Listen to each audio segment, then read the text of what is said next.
Hello, everyone. Welcome to the Union Pacific Railroad Evanston subdivision in HO Scale. My name is Daryl Cruz, owner and builder of the layout, and your host for a special instructional video. This video will attempt to provide some instructions on how to be a yard master, or how to be someone who's working in the yard on the Union Pacific Railroad Evanston subdivision. Now, one thing I've always kind of had an issue with in the past is trying to communicate to new operators how to successfully operate the yard. I had this issue on the Geneva subdivision with the Proviso yard, which was a pretty complex yard but ran very, very prototypically. But trying to get people to understand how the yard operates was difficult, and I only had a couple guys who actually got somewhat proficient at it. And this yard here on the Evanston sub is much simpler. As you can see, it's only 7 tracks.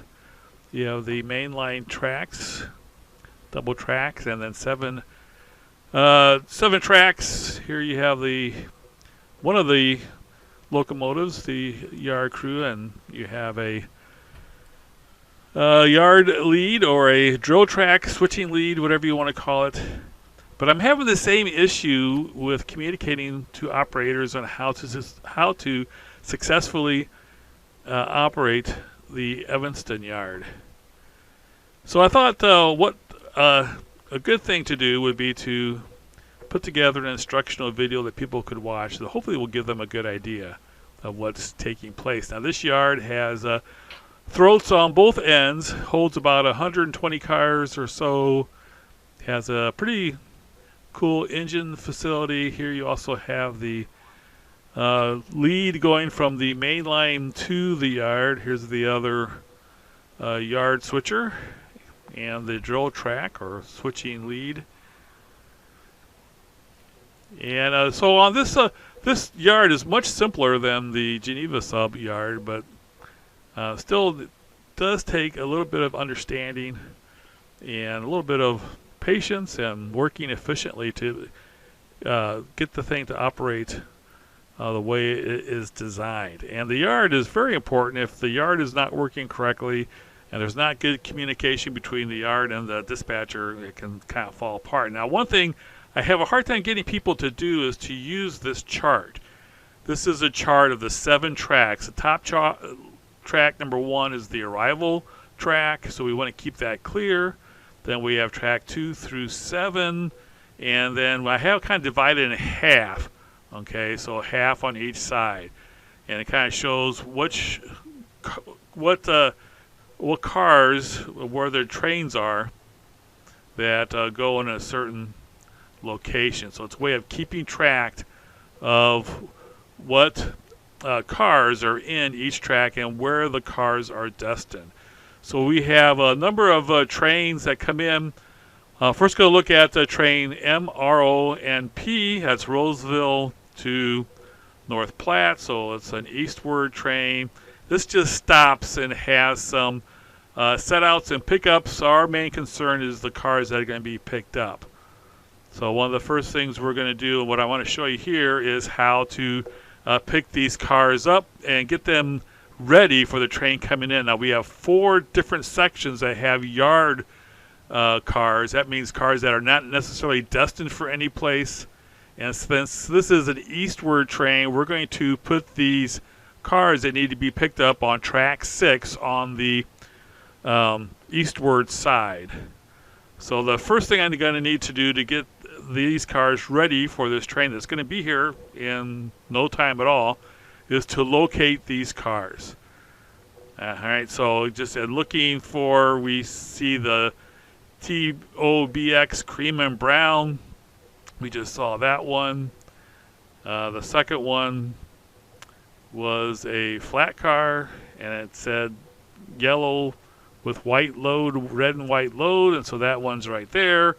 We have a GNTX gondola, black railgun with red TTX. I'm not looking at all the cars, just the 4 sections. So these 2 tracks here, here's the gondola right there, GNTX. So I found 3 of them so far. The next one is a couple of reefers. Right, and this is not them in front, but it is this one here, 499. That's one of the 2. Right, not those. So we're just looking at specific tracks. Let's see about this one here. Yep, so there's the other one. So I've been able to find all the cars that need to be picked up. And I do kind of roll them back and forth if I need to see. So we were picking up 6 cars, so I need to get those cars ready. Because what we don't want to have happen is that when the train arrives, that we then try to get the 6 cars put on there separately. Here's the tank car, by the way, that we also need to pick up. All right, so before the train gets here, we want to use our yard switcher to get all these together, and I'm going to put them in the eastward side of track 6, which, as you can see, is empty. So that's the first thing that this road switcher is going to do, is to pull the cars out, locate the ones that we need to be picked up, and place them in track 6. That way, when the train gets here, it'll be a very quick thing to just kind of swap the 2 out. All right, we shorted out there because I didn't throw the turnouts. As you can see, there's 7 push buttons there. That's one thing that few people have some trouble with. Some people are used to just throwing the switches individually. I have routing of the switches, so you just push the button for the track and it automatically lines up all the turnouts. Not very difficult, but some people have a little bit of trouble with that. You notice there was a signal there, but it did have a flashing yellow, so we're able to, a flashing red, which is restricting, which means we can go through it, but at restricted speed, which we are at. All right, so the railgun car here was one that needed to go, so we're going to go ahead and put that in track 6. All right, as you can see, the turnout's been thrown, and we're going to go ahead and back it into there. There are altogether 6 trains that we need to deal with. There is 2 manifest trains that stop at the Evanston yard. They stop here, and there are cars that are swapped out. There's 1 eastward train and 1 westward train. We right now are dealing with the eastward train. Now, we don't really always know exactly which order the trains are going to arrive, but that's something we need to communicate with the dispatcher. So if we're working to get this one together, we would definitely let the dispatcher know, hey, we're working on getting this train ready. Let's, if possible, we'd like to have that train come in first. All right, so and one thing also, I'm just videotaping this by myself. We usually have at least 2 people working the yard. So as I'm right now, this yard switcher is switching the eastward side of the yard. There is another person who's working on the westward side. So I'm getting cars together and ready for the MRONP, and the other yard crew would be working on the westward train, which is the MGRRV, which is from Green River to RV Riverdale, possibly. I'm not real sure. I don't really quite remember. But we're trying to work on, so we would both be working on both sides of the yard so we get as much accomplished as possible. So there's, as I said, 6 trains. 2 of them, an eastward and a westward, just stop here and swap out trains, swap out cars. Then there are 2 trains that originate at this yard. and depart both eastward and westward. One eastward, one westward. And so we have to deal with getting those together. Now, if you remember when we saw the chart, there was one track had 07 in it, and the other track had 63. So 07 is a westward track. Excuse me, an eastward train. So that's all cars that are going to go on eastward. That was, I believe, in track 2.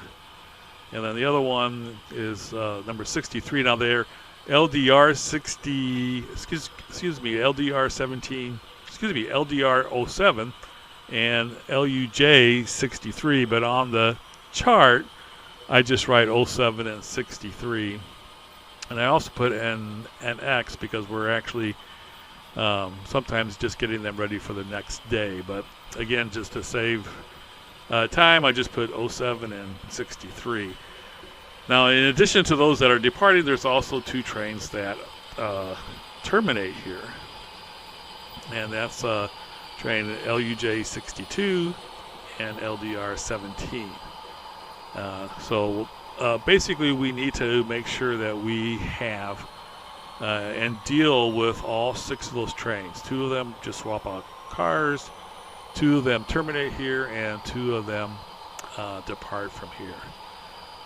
So our main job, there's 3 things. One is to get the cars ready to be swapped out, get cars that are going to be dropped off for the trains that are originating here, getting cars that are going to be dropped off at the head end of the train, and then when the trains terminate here, to classify those cars and get them ready for the next day's trains. All right, so as you can see so far, we have 2 cars of the 6 in track 6. Now, as I'm working on this, I do try to run some trains back and forth just to be more entertaining. So they just go out. So every 25 minutes or so, you'll have a train going in each direction.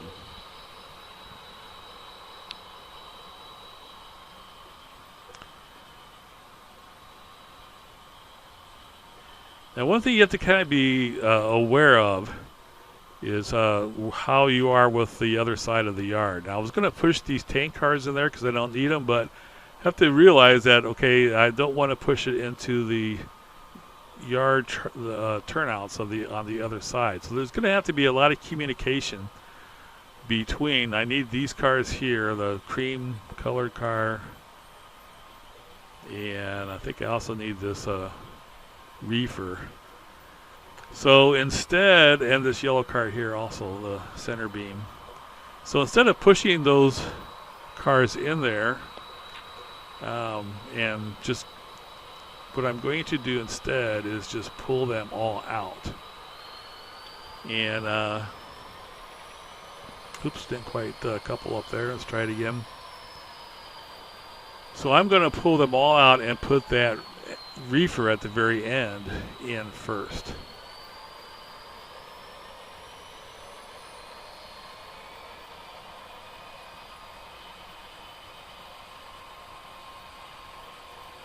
And then I'll come back and get this tank car.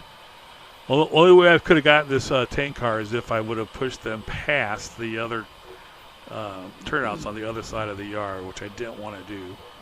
So I'm going to go ahead and pull these all out and get that Reefer and the Boxcar and the center beam flat car, put those in track 6 first, and then there'll be enough cars out of this string so that I can push them in and get that tank car. Now there will again need to be communication between the yard master, who hopefully will be coordinating all this, and then the other yard crew on the other end of the yard. For one thing, you want to make sure you don't try and pull the same string of cars. There may be some of these cars that he needs for the train that's a westward train that he's working on. So we have to kind of communicate with each other so that things are done as efficiently as possible.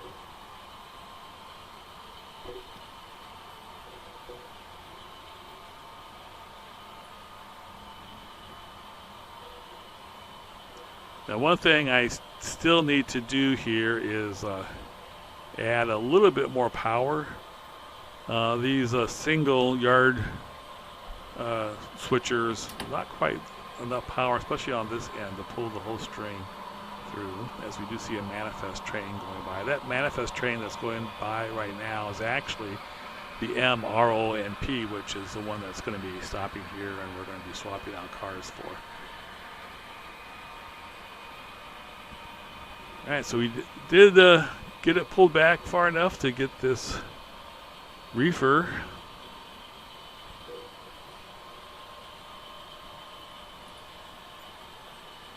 So those 7 push buttons correspond to the 7 tracks of the yard. So I push the second button from the bottom, so it'll get track 6, which is the second track from the edge of the layout.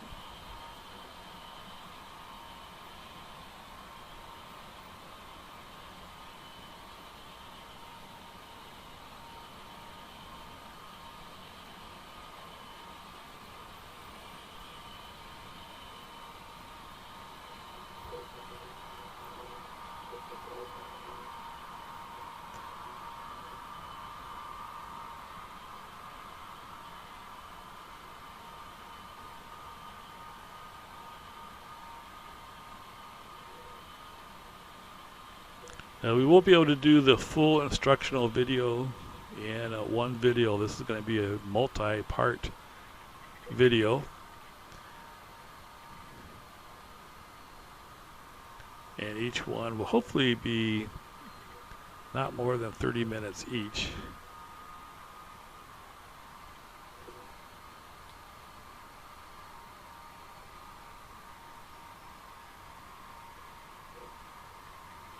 And I think I should be able to do it in possibly 3 or 4 videos.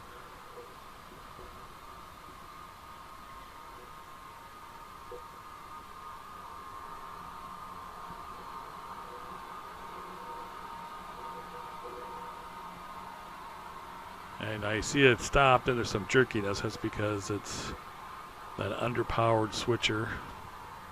So I'm kind of pushing it by hand here a little bit, or helping it along. But looking at getting a GP39-2, the Lombard Hobbies, who I almost always buy through, doesn't have any in stock right now. So I'm still kind of keeping an eye out for one to possibly come out. I think the Athearn is coming out with the G40. I might get one of those, but would like to get a 8-axle road switcher to kind of be a part of the yard crew here. So I think this SD40N that's running this side of the yard right now, if I added an 8-axle Jeep 39 or Jeep 40, that would definitely have enough power to pull the whole string out. One thing that makes it difficult on this side is that as it goes around the curve, it actually goes upgrade about 1%. So definitely it makes it a little bit more difficult. But I'll keep my eye out and hopefully be able to pick one up fairly soon from Lombard Hobbies. They always have the best prices, and definitely like to order through them if at all possible. All right, here's the cream and brown Boxcar. So that will give us 4 out of the 6 cars. I think the only 2 left are the center beam flat car and the black tank car.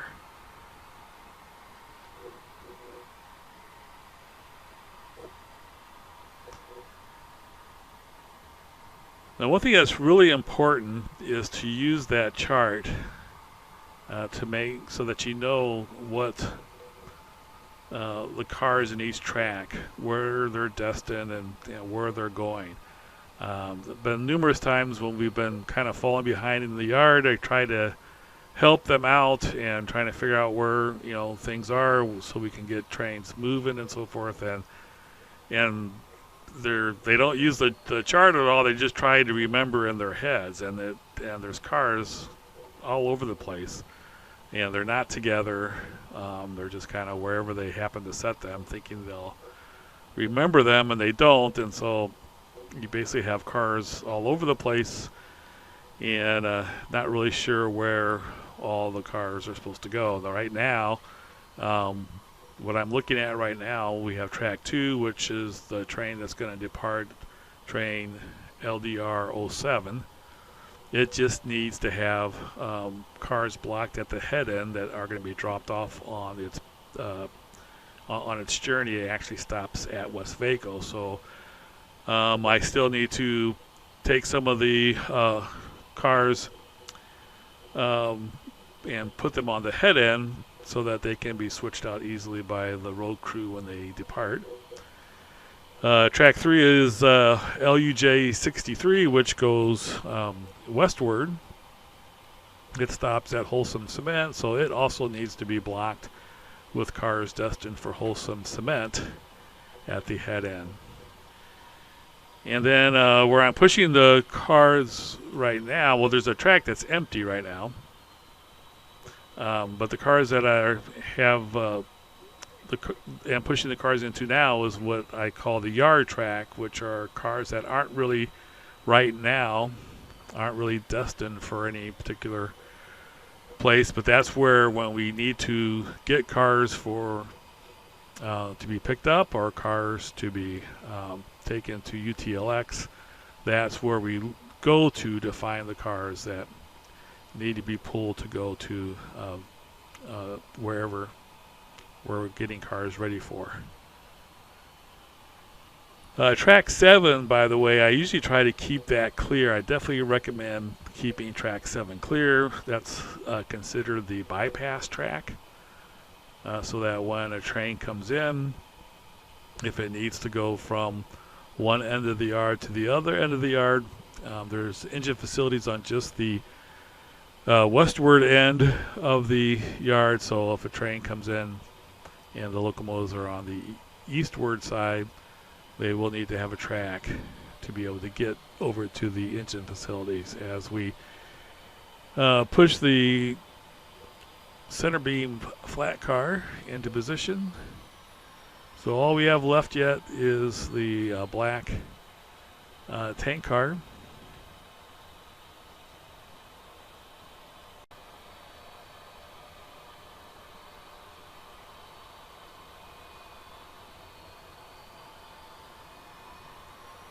Now, since we've moved the Reefer and the Boxcar and the center beam flat car over to track 6, we now have enough room on track 5 to be able to push all the cars in there and then get to the black tank car without fouling the other end of the yard.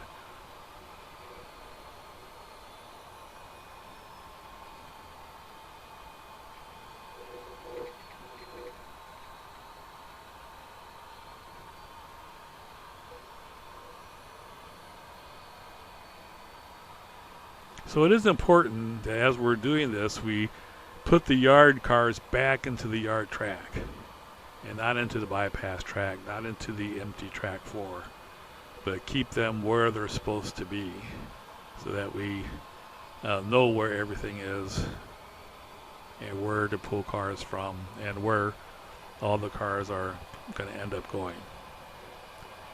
All right, so now we can push all these cars in to get to the tank car that we want.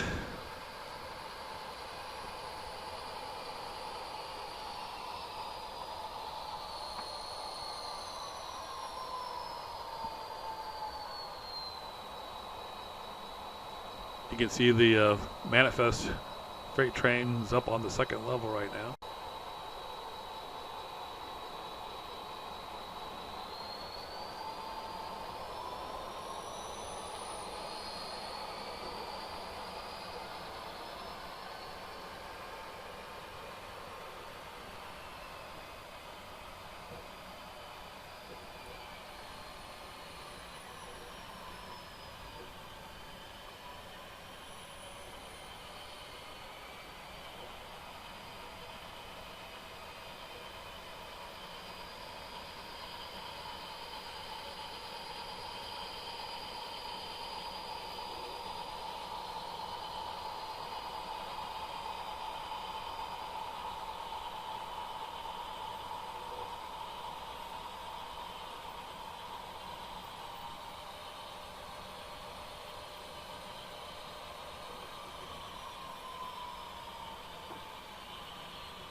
All right, now we have all 6 cars set in track 5 for manifest train MRONP.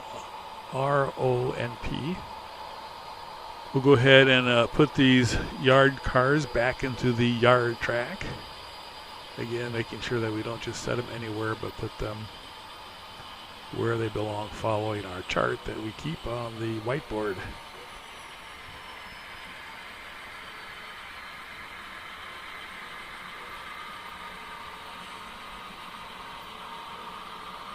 And we have another manifest train going by. That's the local, by the way.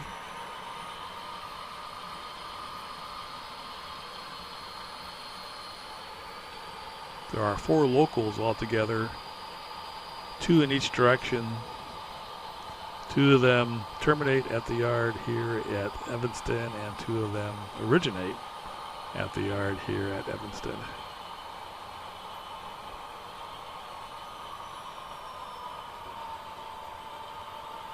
Now, as we're doing this, we will kind of keep the dispatcher appraised as far as where our progress is. So before we get to this point where we're now ready for train MRONP, we would communicate with the dispatcher and let them know, ETA times as we get closer and closer, kind of give them an estimate. It's going to be 15 minutes, it's going to be 10 minutes, 5 minutes, and then, hey, we're ready for the train to come in. And then he would also give us ETAs if we tell them that we're ready for the train to arrive, and it's not ready to arrive, it's still a bit of a ways out, then we can start working on the next train, which is for us right today is getting cars blocked for the LDR 07. But we're just assuming that the train is on its way and it's going to be here momentarily. So we are going to put ourselves in the hole, so to speak. We're going to go up into the switching lead and just kind of wait there for the train to come in. It's going to come in on track 1, which is the arrival track. And we want to kind of get out of the way so when it comes in, it can uncouple from its train and then head to the engine facilities as we switch. So that brings us to the end of part 1 of the instructional videos for Evanston Yard. I think and in a couple days I'll post part 2, which is the arrival of the train, swapping out cars, and then blocking cars for the locals. Stay tuned for that. Thank you everybody for watching. Have a great weekend. Take care.